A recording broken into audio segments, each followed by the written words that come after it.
I've been trying to have a conversation with you because I feel so inspired about your journey. The thing that sparked the idea of the YouTube channel was that I kind of looked at favorite artists and wanted to go to like their first videos to see how they learned it. No one does that. That sucks. I can't see how they got there because I know it didn't take one day. It took like years. Well, if no one does it, might as well do it. How long did it take for you to see like some result? For me, I never even thought about getting 1,000 followers, right? My objective was more to get into it at the beginning. All I cared about is being 1% better because like every time I've seen someone being like, okay, I'm gonna do like once, they give up after like 2 or 3 months, every single one of them. Then at 8 months, one of my reels got over 100, 200K views. The curve was, like this, and then it went.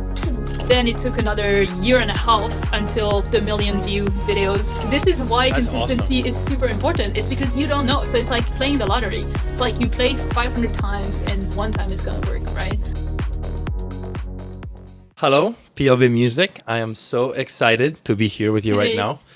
I've been trying to have a conversation with you for a while because I feel so inspired about your journey.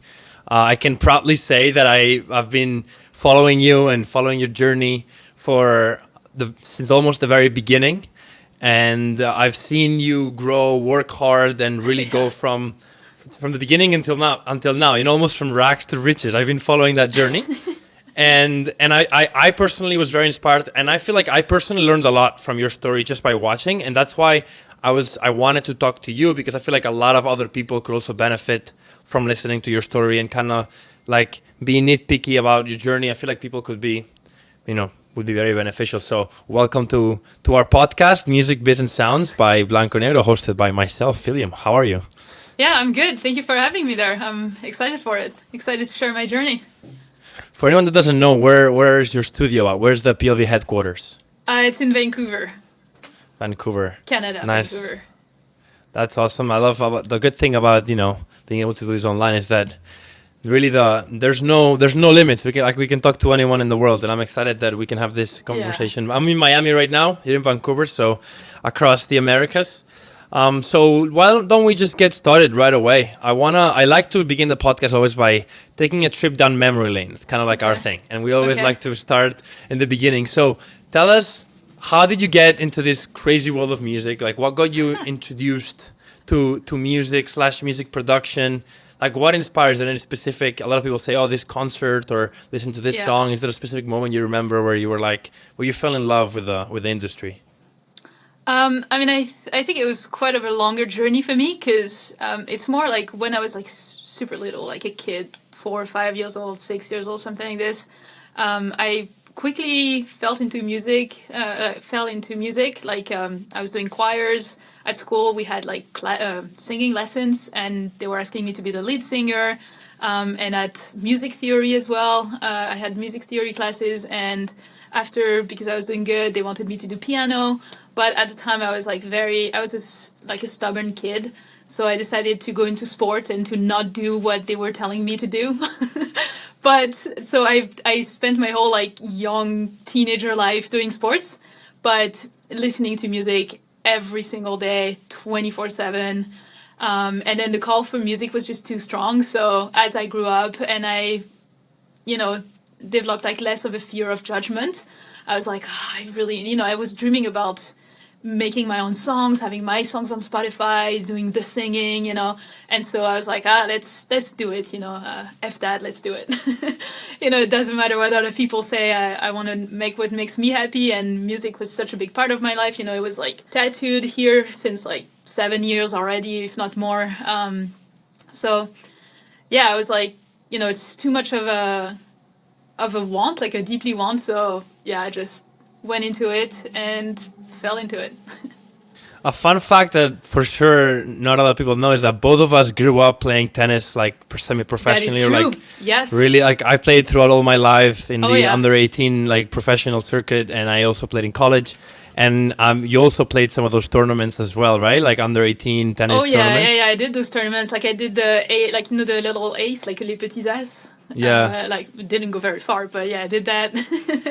So we both come from sport. Yeah. We both come from sport. That's awesome. And was your initial goal like to start making music, or were you already like very heavily inspired by creating content? Like, when did you fall in love with creating Oh content? no, yeah, that was instantly since the beginning, since day one. I was like, I want to make music, but I want to, because like I think the thing that sparked the idea of the YouTube channel was that when I decided to get into music production and learn how to do it, I kind of looked at YouTube channels, like artists, like favorite artists, and wanted to go to like their first videos to see, you know, how far back I could go and see how they learned it. No one does that. Yeah, or they archive them, you know? People archive their old videos. Or they archive it. And so I was like, that sucks. I can't see how they got there, because I know it didn't take one day. It took like years. And so I was like, well, if no one does it, might as well do it, you know? So I was like, it can totally potentially help people, you know, to see, you know, traps that we fall into, mistakes, and so that it can help them on their journey. So no, since day one, it was like, I always, you know, I come from visual effects, like movies, as my full-time job, like old full-time job. So it was just like combining the music and the videos, like movies and YouTube, you know? That's so awesome. yeah, since day one, it was that idea. And when you before you decided to launch that first video, which, if I'm not wrong, it's the a video reviewing the Kaigo masterclass. Is that your first video? Yeah, I was looking before you posted some music, but before you started to do that, song. before you started doing that. So first of all, I'm glad you didn't archive any old videos. You really are showing your journey. But before that, did you do any like analysis, or like did you do any like study plans or any sort of like planning before you started, or did you just kind of jump in the pool like, let me just do this without preparing? Head first. And I was like, I'll learn while doing. I've always been doing this, like, it's like, because I think if you plan too much, like you think you're doing but you're not actually doing anything. It's way better to learn as you do. And also, I'm someone that learned by doing things, not by doing theory too much. So I just went straight in and be like, we'll see where it goes. Because also at first I wanted to see if I even liked it, right? If I even liked making music, if I even liked making videos. I didn't know. I wasn't sure, right? So I was like, I'll just go see how it is. And then as I was seeing that I was completely loving it, I was like, all right, let's get more serious into it and have a plan. But at first, no. Not at all. So at first, how did you start developing that workflow? Because obviously being a content creator and music producer, like, it's very time consuming, and you have to be very organized, and you have to be very disciplined, because it's all about like you are your own boss. So like you don't have anyone that's like out there pushing you. So how did you develop that workflow early on, posting content, making music? I think that's something that I developed before getting into it, because I technically started late. You know, I started when I was like 25. But before being 25, being a tennis player, you had to have lots of discipline. And I was also going to the gym like every morning at 6:30 a.m. for like years. That also takes a lot of discipline, right?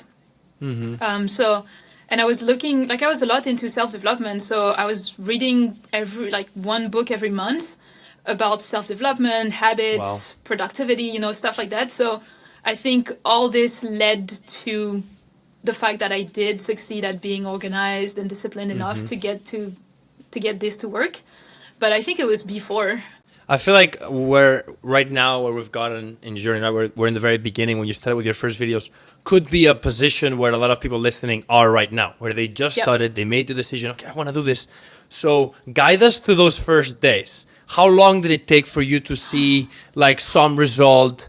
Was it a lot of content? Was it immediate? Right. And how did you keep that motivation, to keep going? Like, I want you to run us through those early, moments. Yeah, I think about, how did I keep the motivation and all? I think it was a lot about mindset, because, before getting into it, I watched, a lot of YouTube videos already about it. As I said, I read a lot of books, so I knew that I was getting into something that was, long-term, and I knew, I had my expectations right.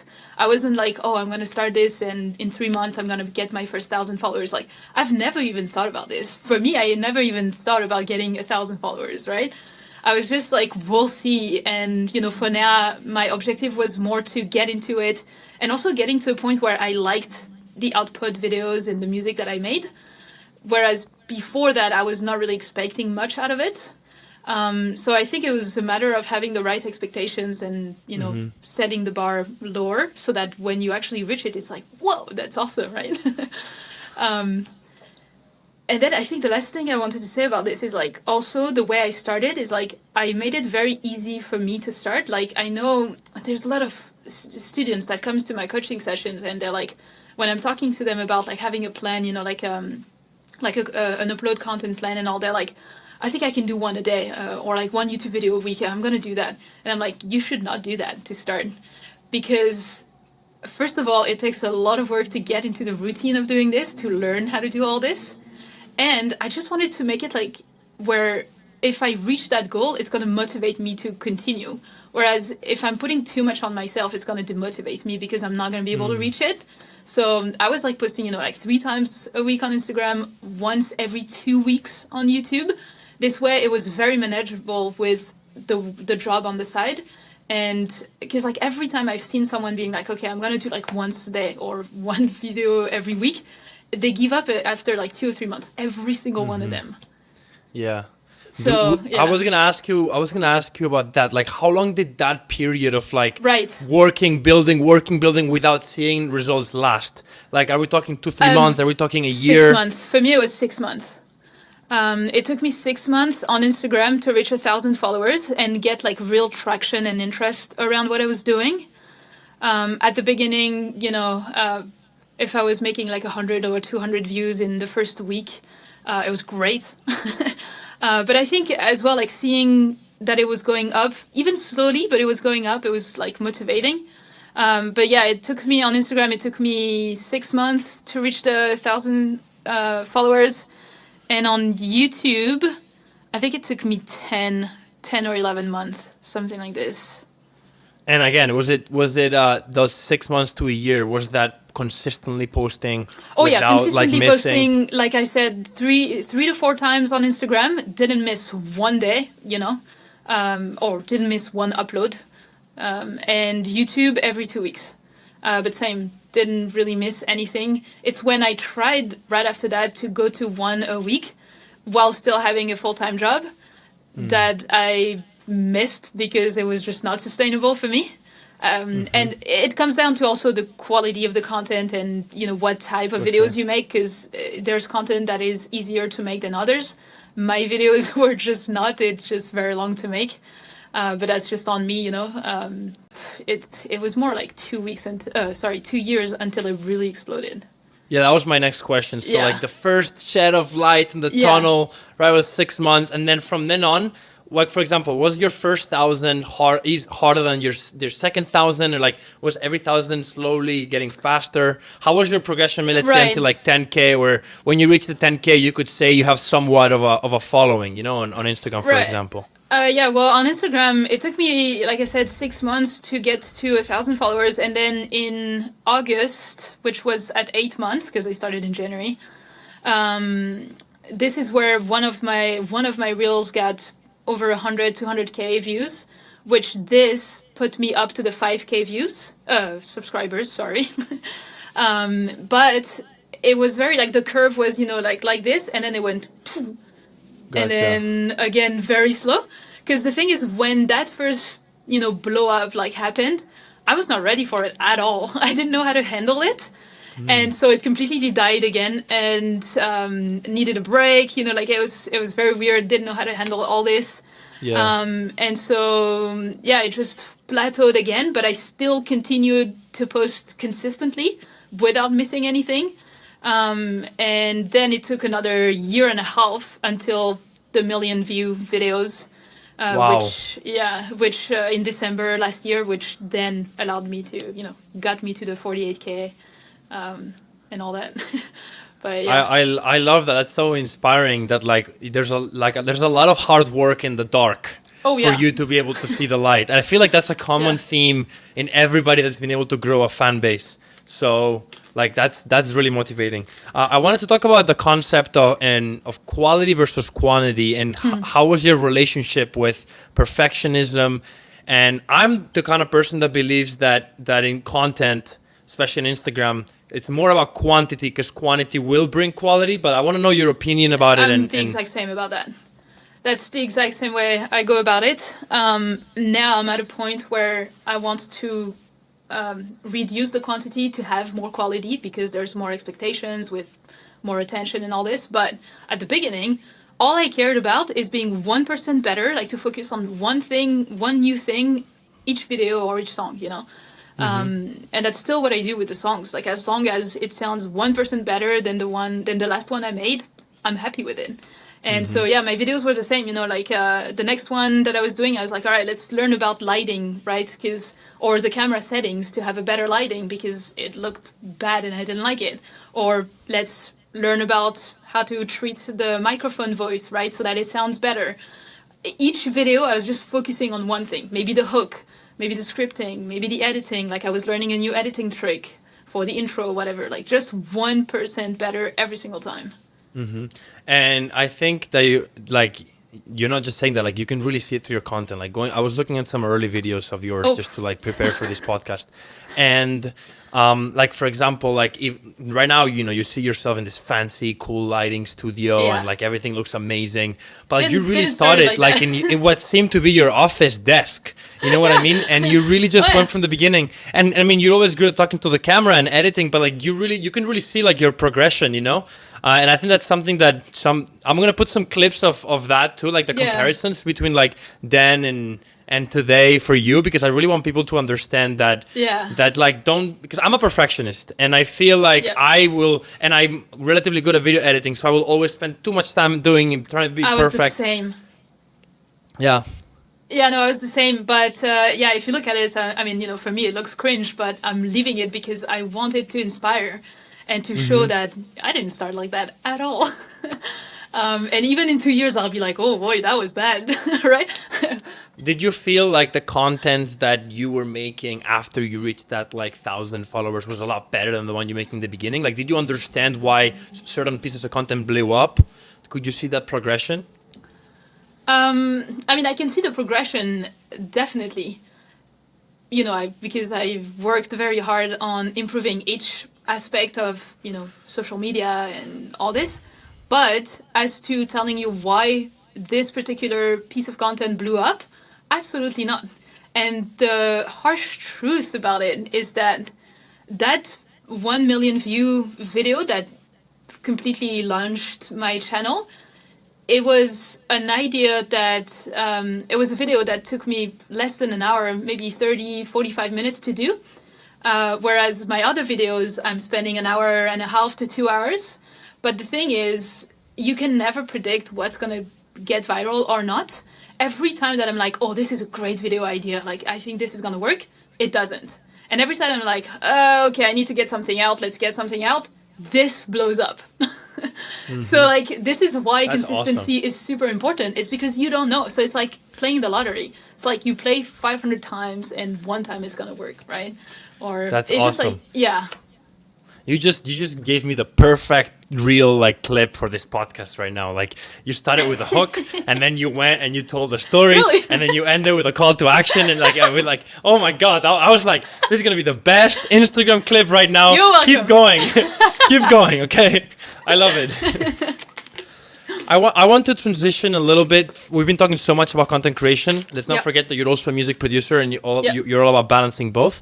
So I want to talk about your music journey. So how was it combining both from the beginning, early on? That was tough. Did you tell me about that? Did you have to focus on one and leave the other one like on the side, or could you really go 50-50? Yeah, no, honestly, doing 50-50 has been tough. Every time that I was like, oh, I'm missing out on music, then I was like, okay, I'm going to focus on music.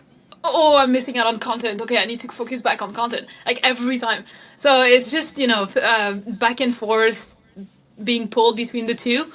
Now I'm getting to a point in the last couple months with, you know, trial and error and experience where I'm managing this better.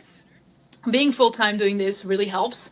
But I think what helped me is that right now, every week, I'm putting first in my calendar my music time before my working time, like my social media time first. This way, I know, you know, like I know right now I'm working on one collaboration, like I know when I'm going to be working on it, and it's going to be planned before my social media content creation part. That's smart. Yeah, when I was in school, like, that's what I would do too. But like with school, like I would make music first, and I'd think like, if I do my homework first, it's gonna get late and I'm not gonna get to music. But if Yeah, I do my exactly. music first, Yeah. then I have to do my homework. So I'll stay up until whatever time, you know? Yeah, right. But Exactly. Yeah. How was your process from starting to making music and learning to getting your first signed song, or getting those first finished songs? How was that? Like, was it a long time? How did you progress in that sense? And how did you get that first record signed? It wasn't that long, I think, in the grand scheme of things. I think I signed my first one 8 months after. 8 or 9 months after I started. But the thing is, I started with the Kaigo Masterclass, like you said. Mm-hmm. And in this class, it's like a 30-day intense camp training kind of thing. I did it. I was part of the class too. I actually did it also. At the same time as me? I did it right when it launched, more or less. Like, Yes, me too. so maybe we were doing it at the same time. I was the first class. Yeah. So I think we were doing it like around 2 years ago, right? Yeah, exactly. Was it during COVID, more or less? It was January 2021. Yeah, I bought that, and I loved the vocals they had there. And But yeah, so I think for me, because I started this way, and I didn't start by, just YouTube videos where you don't have like a personal guidance with steps and all. In 30 days, I had made 3 songs already. Like, you learn a lot from making 3 songs in 30 days. And because it was taught by a professional artist, with like a curriculum, deadlines for projects and stuff, it really, I don't know, it was like it skyrocketed my skills, right? So I had, like, I think a better start just, like, thanks to that class, which I'm very grateful, and then after I took another class from them as well, like with Blanks, 6 months after. Yeah, so like in the span of 6 months, I had taken like 2 classes of like 2 months of intense music production class every single day. So I think that really helped. And then because I started with also doing social media, I already had like a network of people and other music producers that I talked to. And so I already had like mentors, and those mentors really helped me to get my first song signed, which one of my mentor actually contacted one of his labels that he signed with once already. And then I signed the song like this. So yeah, it was like networking and intense music production class. So you kind of jumped on the next question, which was, tell us a story about the first song you signed. So how did that go, and how did you find the A&R? Was it through your network on social media? Yeah, it was my network. One of my mentor, TG Rage, he had years of music production. He was helping me, with hopping on the calls in Discord, helping me with getting better at the music production. And once I was done with this song, he was like, oh, let me send it to this label I signed with already. I'm sure they're going to like it. And yeah, they liked it and they signed it. It was a very small label, but that's what I wanted, right? Because I wanted to start by small, then medium, right? How did you choose the genre of music you wanted to produce? That's always a tough situation for people that love a lot of kinds of music. Yeah, no, for sure. I mean, I experimented a lot, but every time I focused on one genre at a time. And I moved to another genre once I had already made like a couple songs, decent songs in that genre. Okay, I learned what I needed to learn from that genre. I went to the other one. But yeah, I always just chose the genre just based on what my music preference was at the time and what I felt like doing, what I wanted to listen. And yeah, I did like tropical house, then future bass, then pop, then lo-fi, then progressive house. And now I'm more into like melodic house and deep house, stuff like that. Yeah. Future Bounce also, I did one, but I can't sign it. So there's obviously a lot of work and time and development from signing that first record to having more than hundreds of thousands of streams, consistently releasing music that's signed. So run us a little bit through that process. How did you automate signing more consistently? And how did you become more of a priority artist for these labels, or get bigger labels that would push you more numbers and all of that? I mean, I think it's really just with time and effort, and just not giving up. Like, for example, the last song that I released 2 days ago, it was with Future Bass Records. And before signing that song, I had sent them 10 songs that they always declined. But I kept sending the new ones, because you never know. And because I knew that I was getting better. And also, I think it's also just a matter of taste sometimes. It's not that your song is bad. Sometimes it's not the taste of that A&R. and so just try again with another one. So yeah, and what I do as well is that I have this technique where as I get better with songs and, you know, made better songs, I first start sending my songs to big labels, for like a week or two. And if no one bites, then I send to medium labels for, again, 1 to 2, 3 weeks, something like this. Usually those right now are gonna bite.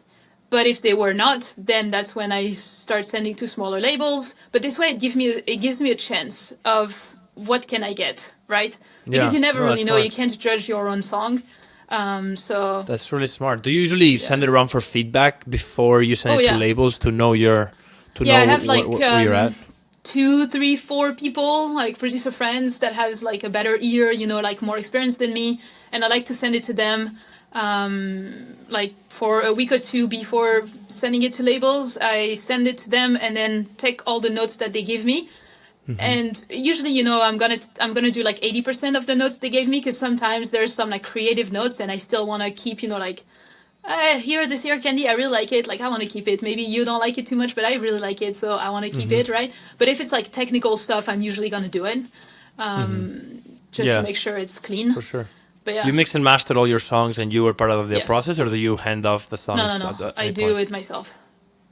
Nice. And did you take a proactive approach into promoting your music, or did you kind of just let the labels do its thing and focus more on getting to bigger labels? Or were you like trying to reach out to playlists, trying to run ads or promote it on social media, all of that? I mean, I've never run ads right now at the moment, because it's not my priority goal. My priority goal isn't to be like a mainstream artist, you know, or anything. It's more getting really good at making music, being happy with what I make, you know. And it's more like, you know, to show my expertise and all for now my business, right? So I don't do that, and I prefer most of the time just leaving it to the label, because it saves me time on my other more important objectives, and where I should focus for my personal goals. But I still do some reaching out to playlists, because I like to push it a little bit as well, you know. Yeah.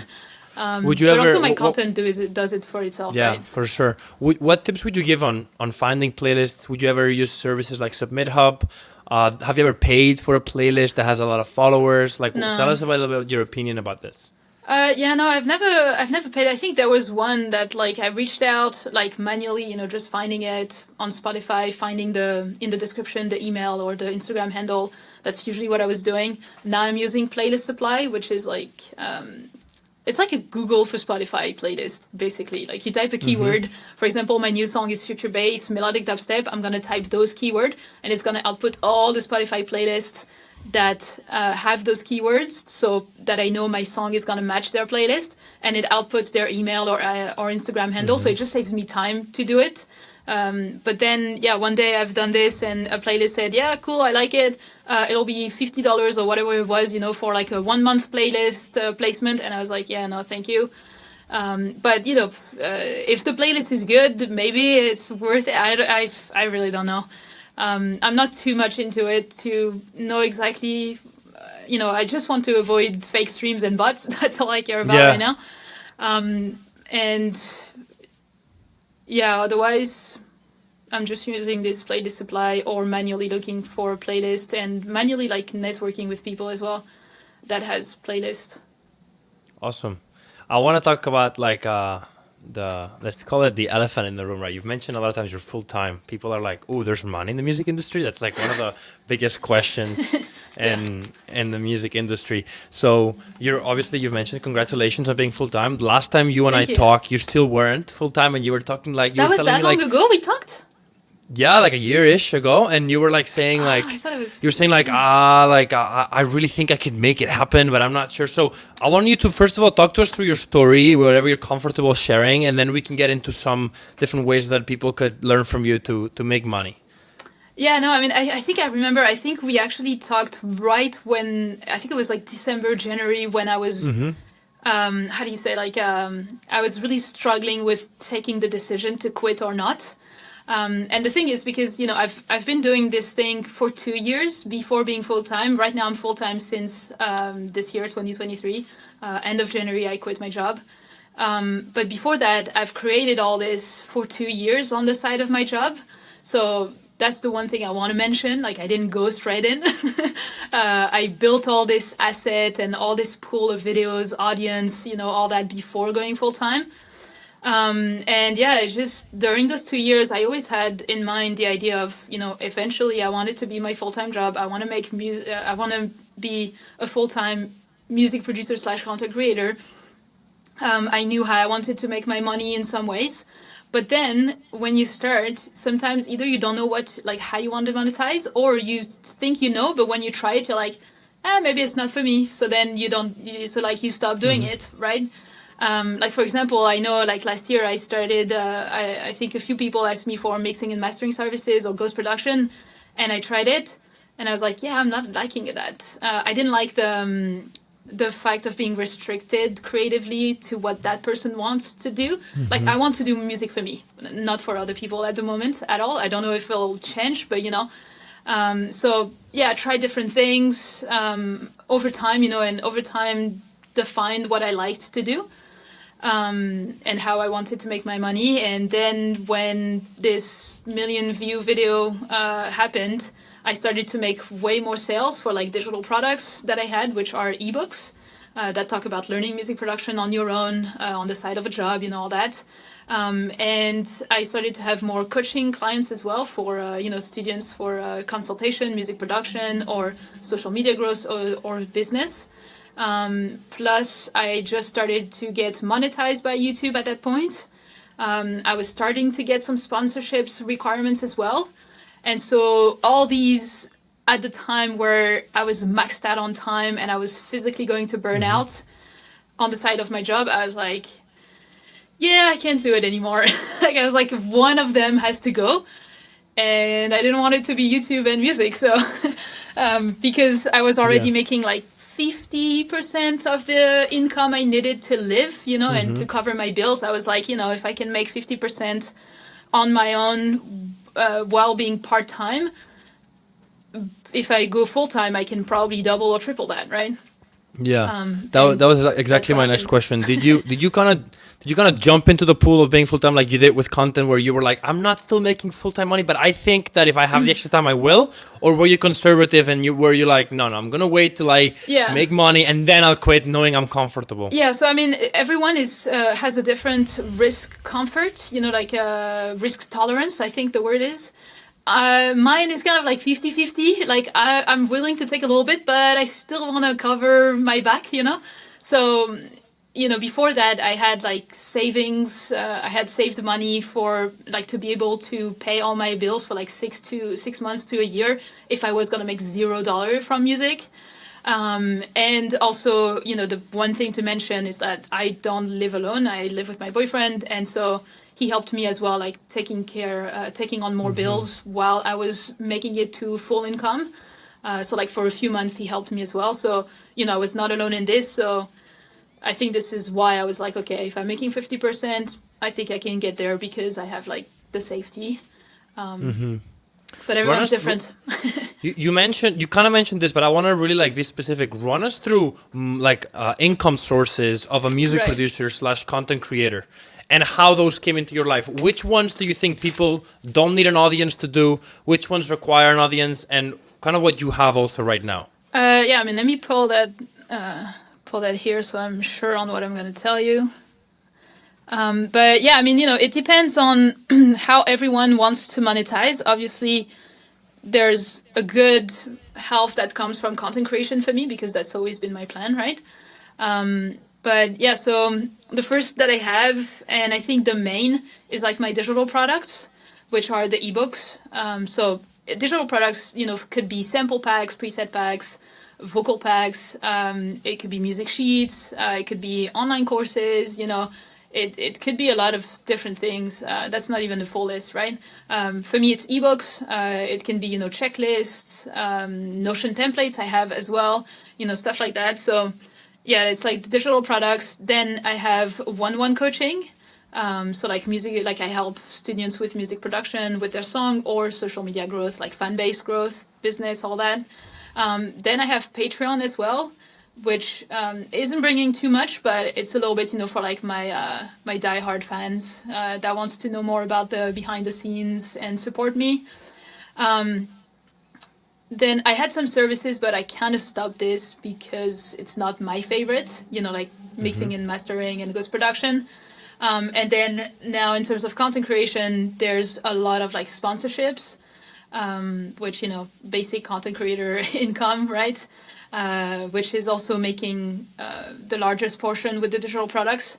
And then the last one is YouTube AdSense, which took a long time to get, and I'm still not at my goal. Yeah, YouTube monetization, right? Is that monetization from YouTube videos? Yeah, from like ads played or whatever else, because you can monetize in different ways with YouTube.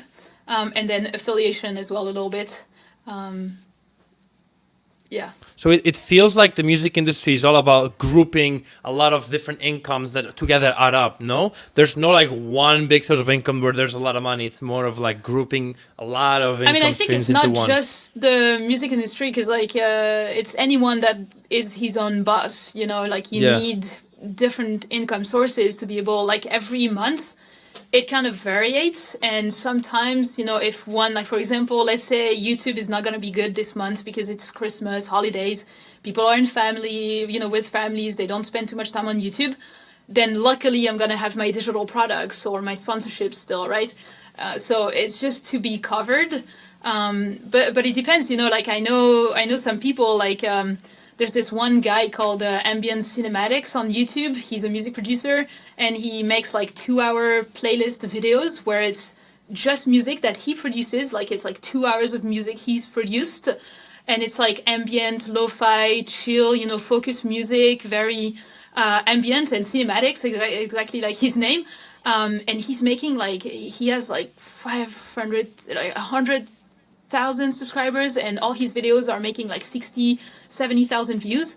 He lives from YouTube, right? Like at this point, you know what I mean? Like it depends. Like I know O5 as well, which is making mainly his money with sample packs, sample and preset pack. That's the main thing, right? So it just depends on what you choose. I'm glad you mentioned O5 because I really want to get him on the podcast. Oh, I can. We have meetings often. Actually, I should add you to the group. We have like a musicpreneur group that I should add you to. Awesome. We do some his name's Marco, mastermind right? meetings. His name's Marco. He's super nice. He's helped me a lot from Argentina, with, right? He's from Argentina, right? Mexico, I'd say. Or Mexico. Or I don't remember, but yeah, he's helped me a lot setting up my digital products, like the checkout page and like sales page and stuff like that. It's like his website also looks sick. Like his website design. He's given me a lot of tips for website. Yeah. Shout out to O5, Marco, the X guy, he calls himself. Yeah. So yeah, it just depends on how you want to monetize. One can be your main source, right? Like me, there's two that are the main source, like digital products and sponsorships, is because I know those are the ones that work for me, that I like the most. But it can be whatever you want. Like if you love sharing your knowledge, then make it like an online course or coaching sessions, right? Yeah. I want to just reiterate again the timeline, right? So you said 6 months to 1 year was to really start to see some light, but then how long until that light really became, you started to see the money from all the hard work? Like how long did you work hard without necessarily making money until you were like, it was finally a full 2 years. Full 2 years. It was a full 2 years because so I started in January 2021, and in December 2022, so full 2 years after, this is where it exploded. But 2 months before that, in October, I took a 1 month full break because I was done. I wanted to give up. Honestly, like I had just came back from holidays in France, seeing my family for like a month and all. And I had like content and everything music related like planned out. Like, so I had worked a lot before. But then while I was out there, I was like, why am I killing myself in this studio? It's not working. Like I was thinking about all this, right? Like, it's not working. It's not worth it.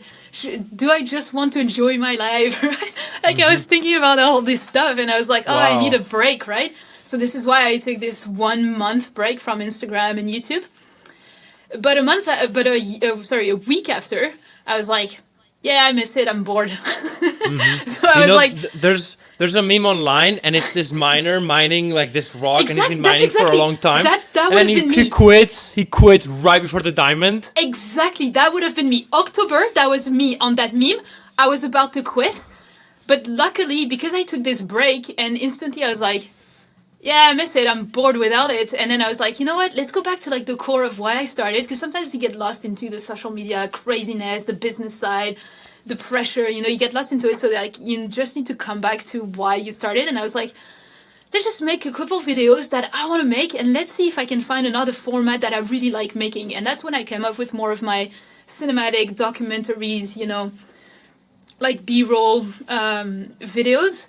And those videos are actually what really started my channel, and that's when it started to get growth and traction in YouTube, and where I went to like 5-10K.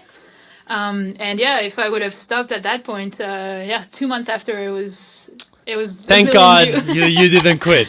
And I'm telling you now, in the future, if you ever get to that point, from a fan and from somebody that's like cheering you on the side, please do not quit.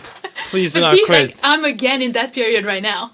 Yeah. And which no, not exactly. I don't want to quit. It's just that I'm physically tired because I've been overworking myself by needing to make a minimum amount of money from this. Yeah.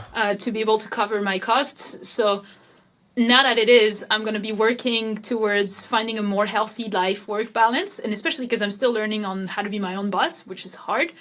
But I don't want to quit. It's just that I am like tired. Like I need a break. Well, I think sometimes from a consumer point of view, when we see your video and it's like super cool edited and like it's super like aesthetically pleasing. Oh, that's good feedback. And we consume it, right? But it takes us what, like 30 seconds to a minute to consume that video. We don't really know what's behind it. Oh yeah. So it's not. So from you, I understand the burnout of like, I'm working so hard, and these people are not even understanding how hard I'm working. But also from the consumer point of view, like it's exciting to see these videos, and I'm sure a lot of people are waiting for your videos every week. And you know, so that's kind of like my way of telling you not to quit and motivating you, because I'm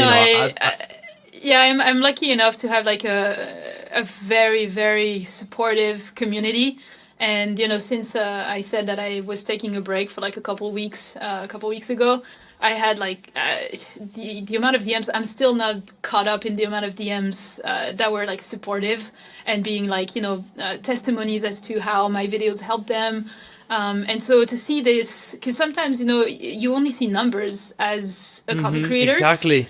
Or even as an artist, but then when you have the person to actually reach out and telling you how it actually bring like a positive impact in their lives or how it really helped them, then you're like, all right, I'm not working for nothing. Like that's the only way for us to keep going, to know that it's worth it. So it's sometimes you forget it's real people out there. No, like it says like 1 million views. It's hard to really conceptualize who that is, but it is 1 million people watching it. So that's I guess a motivator for you to keep going. Yeah. My next question was kind of like looking into the money situation long term. How much money can be made now that you've been in it a little bit? You've seen other people that are in it. How much money can really be made? And do you think it's like a long-lasting career that can bring stable income for decades?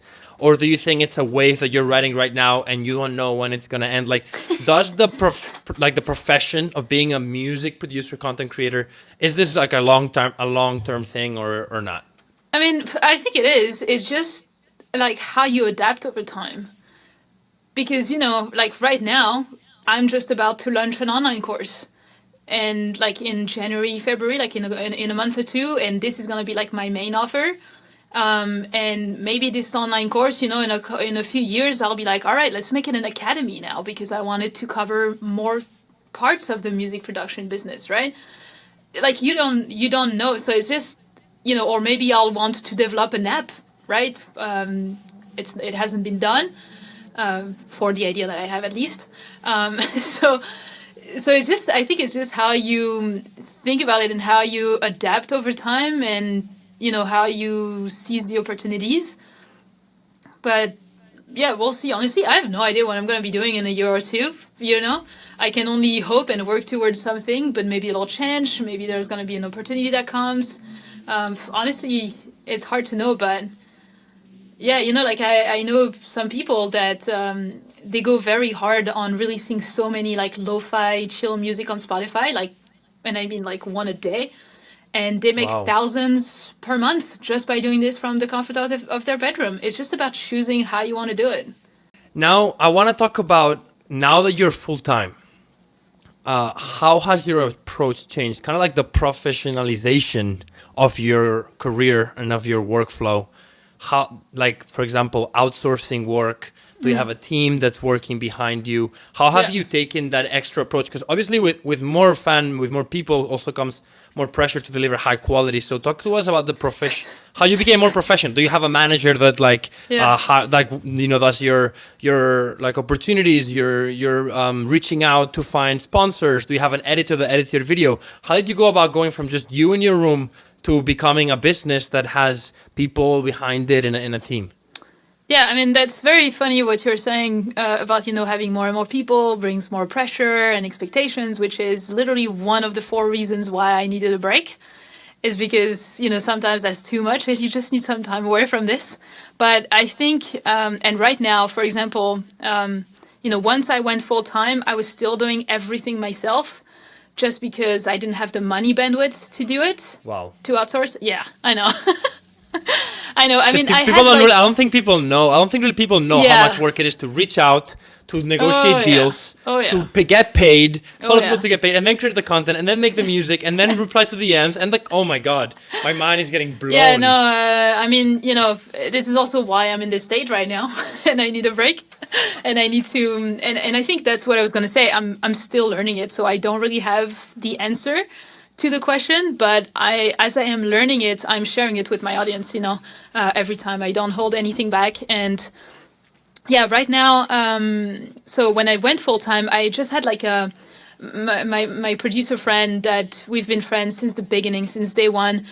He's also a visual effects artist, so we connected on that level as well, talk daily. And because he's also in visual effects, he helped me with editing here and there, but not on like a regular basis or anything, just kind of like helping me out here and there. But then as I went full time, I was like, okay, now I'm stuck in this wheel where I reached this, this is I'm maxed out on time, and this is the maximum amount of money I can make because I'm stuck in this hamster wheel. And so it's when I was stuck there that I was like, something needs to change. Otherwise, I'm never going to be able to make it to a full-time income. And so my idea was just to, listen to a lot of like business solopreneurs podcasts and stuff like this. And everyone was saying the same thing. It's like, you have to outsource the thing that takes you the most time and doesn't really bring you any money reward. So for me, it was editing, which most of the time was taking me like 10 to 15 hours a week to edit my videos, just 10 to 15 hours. So this is where I started to look to outsource my editing. And it took me a very long time, which just about like a couple months ago, now I have a roster of editors, like freelance editors that I send my Instagram reels or my YouTube videos when I need to. And I like them. I tried them out, but it took me a very long time to get to this point because I tried, I can't tell you how many people I tried that just didn't have the level. Yeah, at all. I also have to say that your content is very advanced editing wise, and not only that it's advanced, but also you don't really use any like standard templates like, I use like the famous Hormozy style or the famous the bold font. Mine. Yeah, you have your own, and like you gotta teach that to somebody from scratch.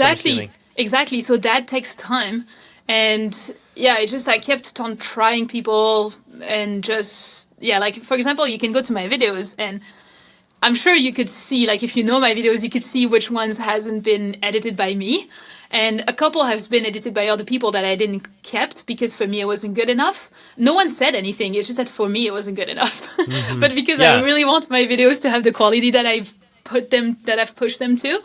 Now I'm finally at a point where also I had to relinquish some control and some, I think they told me like it's like the 70% rule or something, where if someone can do the job for you 70% well, you need to keep them and then teach them to get to like 90, 95, 98. Oh, that's awesome. I didn't know that. Right? I like that sentence a lot. Yeah, but I had a lot of troubles to do that at first because I had pushed my content so much that I had like a standard for it, and it was really hard for me to put out something that wasn't at the quality that I wanted it. I finally got over it, and now I have, I'd say 3 to 4 people, 2 for YouTube videos, 2 for Instagram Reels that I can just send videos. But yeah, it took me like almost a whole year to build that, just to build that video editor team. Awesome. So, and how did you go about finding these people? sometimes they find you. I can't tell you the amount of emails I get every week from video editors. I had another one today, like video editors, thumbnail editors, copywriters, ghostwriter. And I'm like, like ghostwriters and all. I'm like, no, I want to write my own videos. Like, I'm never going to give that to someone else. It has to be from me, right? But yeah, so either from this or I tried Fiverr, I tried Upwork, I tried Behance or whatever the name is. I tried word of mouth. I tried very different ways. Word of mouth is the one that worked the best. And then the 2 that I found, the one from Instagram Reels, I don't know where I found him. I think he messaged me on email. He messaged me and sent me his stuff. So, hey, sometimes cold emailing works. You were saying you receive a lot, and I'm sure you don't reply to all of them. Yeah, but sometimes it worked. Yeah. The only thing is that it was hard to find someone that had the minimum standard of what I wanted.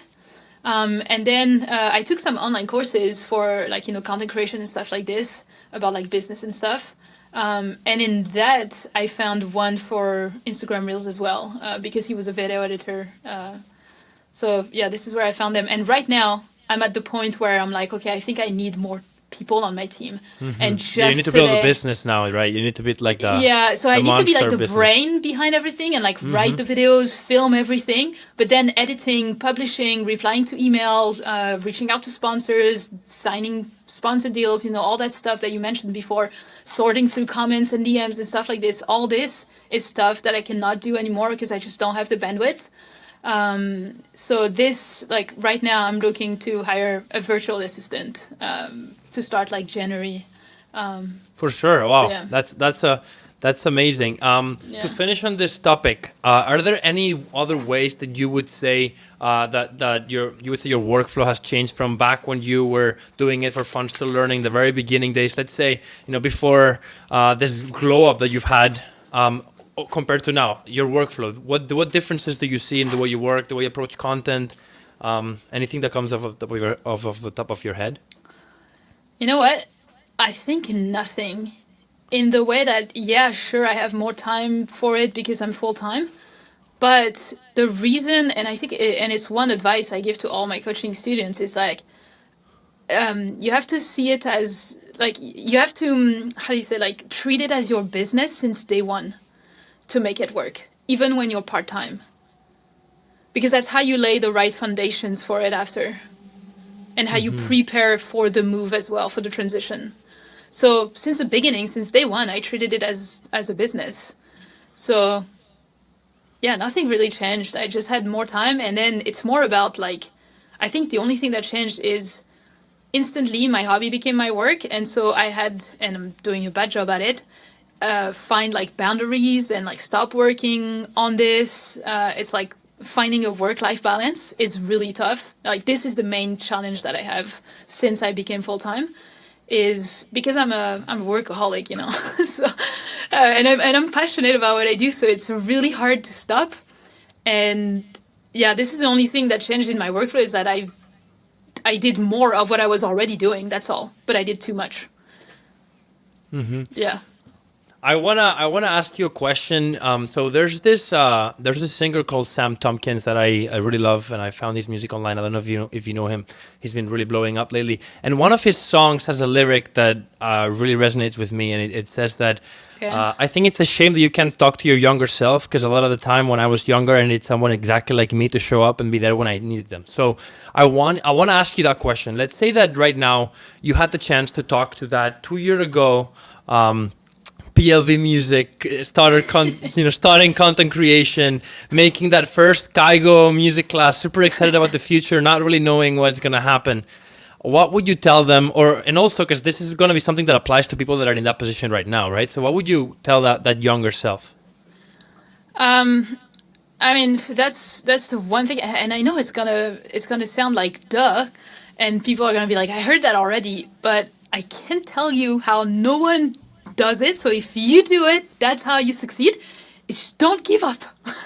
It's like play the long game, and that's the thing. It's like because like since I started at the same time as other people with me talking with them. All of them slowly trickled out, disappeared. Why? Because they gave up, they stopped for whatever excuses or reason, whereas I'm the only one that stayed. So that's the only reason. And so that's really the message that I would tell me, you know, when I was like doubting of like, oh, this is not worth it, you know, no one's paying attention, no one's blah, blah, blah. No, just keep doing. Because that, like, if you don't stop, that's how you remove competition. That's how you outlast everyone, and that's how, because also as long as you have like a mindset of growth, you know, and getting 1% better every day, every song, every piece of content, you can only progress and succeed because you're gonna learn and get better. Yeah. So, I was actually looking at you know, when you're scrolling through your feed, and I follow a lot of like motivational people, and I was looking at this entrepreneur, and he was saying that he was in, you know, he started in San Francisco with like the tech industry, and he was looking back at every single person that he was working with and going to these networking events in Palo Alto, in San Francisco, trying to build like tech startups. And he said, looking back, he said, you know, many of them failed, many of them lost millions of dollars, but now 2-3 decades later, I look back at where these people are now, and the only ones that haven't succeeded were the ones that quit. yeah. He said that in the video, and that really resonated with me because it kind of feels like in content creation, entrepreneurship, anything like this, there's really no way you can fail unless you quit. Like everybody finds their way. Yeah, exactly. Yeah, like that's what I had in my mind. Yeah. You'll find a way. Even if it's not exactly your journey, like Cara Music, another influencer, was talking about this, how in the beginning she wanted to be like a Britney Spears superstar, pop star, and now she has a different career that she loves. I'm the same. And a lot of people actually, I think that's an important point. A lot of people sometimes are like, but you're not a music producer. And I'm like, I just took a different path. It's one of the newest paths. Like, maybe you want to be the next Britney Spears. I don't want to. That's not what makes me happy.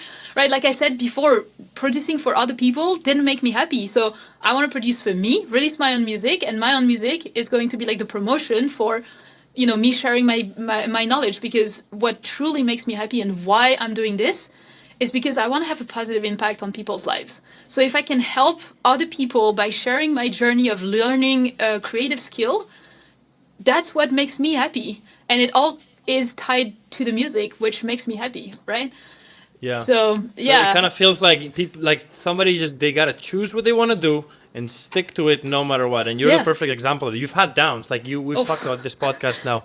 You've clearly like mildly opened up about having downs, but I'm in a down right now. Like right now, you know? it's been about 2 weeks and a half now that I literally physically cannot sit down at my desk and work because of anxiety and stress. So yeah, I have some downs. I am in down, but I'm still pushing through it, and I'm just finding ways to make, you know, to learn how to be my own boss and be more healthy about it, to be able to continue over the long term. But as I said, I'm gonna find a way. That's awesome. There's this lyric again. Sorry to bring it back to the lyrics, great. but Can we you love send me music. that song? Yeah, I'm gonna send you that song, and I'm gonna show you another lyric now. This is more like a bass house song, Joyride, song called "Fail Me," and the lyric goes, "You don't fail until the moment you raise the white flag and say, I cannot do this. Yes. If you're moving forward, you are not failing. You cannot be working towards something and failing at the same time. It is impossible." Yeah. Like when I listened to the lyrics, I was like, wow. And it's like this like ambient bass house song. And it's like it really just hits your like emotions. It's spoken word, like the lyrics. Yeah, no, and this is. Oh my god! And then it goes great. into the craziest bass house drop, and I love that song. I want to listen to that song. Like send me those two. I'll send you both of those songs. But I'm so glad that you talked about this, because it is really like a common theme. I love analyzing people that are successful. That's why I wanted to begin the podcast. That's why we do this, right? To analyze people that are successful, see how we can learn from them. And like it's such a common theme in everybody. You know, and I love it because you can really relate. Like I feel people that are studying can really relate to you, you know, when you were in their position, and they can see yourself in themselves in your shoes because they can relate to you. It's important. I love that. Thank you for sharing that. Yeah, I mean, I've done 2 years on the side of a full-time job. Like, I'm the exact same as everyone. The only difference is I didn't quit when I almost did. So don't quit, please. Don't quit. I know a lot of people are feeling frustrated when they hear this, but it is the harsh truth. Like, if you look at everyone that is successful, that's because they didn't quit. Yeah. I love it. I love it. Okay, so we got deep. I love it. Let's bring it back to the regular, less deep questions, a little more light. But I will wanna know, what is the present and future for you as in your PLV project and your PLV music business. So what is next and what's happening right now? Where are you headed? For anybody that like discovered you, hopefully, to this podcast, what are you up to? What's the future for you? And where are you headed? So as I was saying, before, going one by one, and right now I'm just working on like my last digital product that I want to release before working on the online course. And like the last digital product is going to be like a Notion template, which is because like I myself as a musicpreneur, if we can say this, I'm using Notion as like my business dashboard. Like I run everything through Notion. To get organized, productive, keep learning, or organizing my content, my songs, keeping track of everything, income, expenses, all this. And so I'm developing this tool that I made for myself, and I'm going to release this, hoping to help other people, deal with this madness, we'll say. And after this, it's going to be 2024 is going to be all about Music Creator, which is my online course. Which is going to be like a live cohort. I ran like a free masterclass of it, which is like a business roadmap for music producers. So basically how to do what I do, how to figure out how you want to monetize, how to be on social media and use social media to drive sales and traffic towards your services, coaching, course, digital products, music, whatever you want to do. This is going to be it. And then my main personal / professional goal is to release music way more consistently than I've done this year, because I was so focused on the business aspect to be able to live from that. I think this year I released like 4 songs, maybe something like this, which is not enough in my opinion. Just released one, as I said, like Monday, and then I'm having another one in January and another one in March. And since then, I have already 3 that are ready, just waiting for vocals. So I should be good to release music like more consistently, getting, awesome. Better as well, to show off, a bit more of my music production skills evolution. Yeah. And I think like one personal goal would be to sign on like, not a major label, but like something like Revealed or something like this, right? Like a big label. Like a bigger label, just to be like, all right, I kind of made it, right? Like I had having another Spotify editorial playlist, right? Like something that is kind of like the Grammy in like the music production world, right? For sure. I mean, a lot of people would argue, and I would argue that you have already made it, but that's the thing about people like you that are ambitious. You never feel like you've made it, right? I mean, that's the thing as well. Like everyone has a different view. Like some other people will say, no, she hasn't made it, right? Like because everyone has a different conception of what their success looks like, and everyone has different meters of it, right? For me, as long as I can live from what I love doing, and helping other people in the same way, and having my music to a decent professional level, then that's all I want. So how about PLV shows? Would you ever play a show? Is that something that's in your plan? Oh, you mean like DJ? DJ sing. Would you ever want to perform? That's a question that I'm getting asked a lot, and to be honest with you, I haven't thought about it too much, because I love singing and I love dancing. So I've always been, which way do I want to go? Like artist performing or DJ. But right now, these days, I feel like a lot like trying this DJ thing, but I would like to try it and make a video out of it, like same again, like how I'm learning DJ. Journey. Yeah, exactly. Yeah. And how I'm getting, road to my first show kind of thing, or actually that's a good idea. As somebody that's been DJing for like almost a decade now, I would say that the hardest thing the hardest thing about DJ is not the technique. It's kind of like riding a bicycle, but like the riding of the bicycle is not what makes you a good cycler. It's kind of the same with DJing. Like the technique of a DJ is something that you learn. And yes, you can be James Hype and be absolutely insane for sure, but that's not what most DJs end up doing. I think it's more about crafting a musical journey and having music culture. And Diplo talks a lot about this. Like, what makes a good DJ is having the musical culture. And because of how engraved you're in the industry and as a producer, you already have that culture. So like any music producer, they're good at learning on their own. So they're going to learn the technique. It's just a matter of time until they learn the basic techniques. What's going to make you good and rock a party is, are you good music? Like, do you know what people like, and do you have enough musical culture to give people something fresh and new? And I think you definitely would have that. So I would think you make a great DJ. You just have to learn the technique, which is just a matter of time and honestly, a few it would YouTube be videos, fun. you know? And I because like in my head, I'm kind of like potentially waiting for like a sponsor to like tell me, hey, do you want to try this for a video? And I'd be like, all right, let's do it. You can get free gear. There you go. You don't buy like you can get maybe like even CDJs for free at some point. You know what I mean? Like, no, but don't I mean, spend money on that. Get it for free. It's kind of a project that I potentially have in the back of my mind. You know, if I get to the point where my channel is big enough that I can work with brands like this and be like, all right, let's try and do this and like also document my journey and show how I'm gonna learn this DJ thing and how I'm gonna reach, my first show or whatever, how I'm gonna land my first gig. Like, that'd be super fun. The problem, you want to know the problem I have with DJ though? What? I'm a morning person. At 10 p.m., I'm down. I'm sleeping. So you're going to be a sunset DJ. You're going to be like Kygo and Lost Frequencies. So Frequencies. that's my problem with it. You're going to play sunset sets. You're going to go to hotels, play pool parties. Yeah, like honestly, if there's a set that starts, like 10 p.m. and finishes like at 7, 8 a.m., I can do the 6 to 8 a.m., no problem. But I could not, like I would do it, as like for the content and for showing how to do it and for me to learn a new skill. But then in terms of like actually getting gigs and all, really to get money and all, I don't think I could do it. or you come to Miami and you go to the after parties that go from like 7 a.m. till noon, and you play those sets. That's a morning that's person. a thing? Okay. I didn't know that was in Miami. Thing. Yeah, in Miami. Okay. I don't know if you've heard of Club Space in Miami. They do these after parties. They do these like sunrise sets, and like John Summit's blowing up right now. I'd be good for that. Yeah, you'd be perfect. Well, thank you so much for having me. I'm so blessed that you. Thank you for having me. I'm so blessed that you come, because I know how busy you are, and I understand that like fitting an hour like this can sometimes be challenging. Oh yeah, no, of course, always happy. But like I really appreciate it. I'm super excited about this, and yeah, I really hope people can learn a lot from this. Yeah, me too. Hopefully, and if anyone has any question, my DMs are open. So yeah. Perfect. Thank you so much.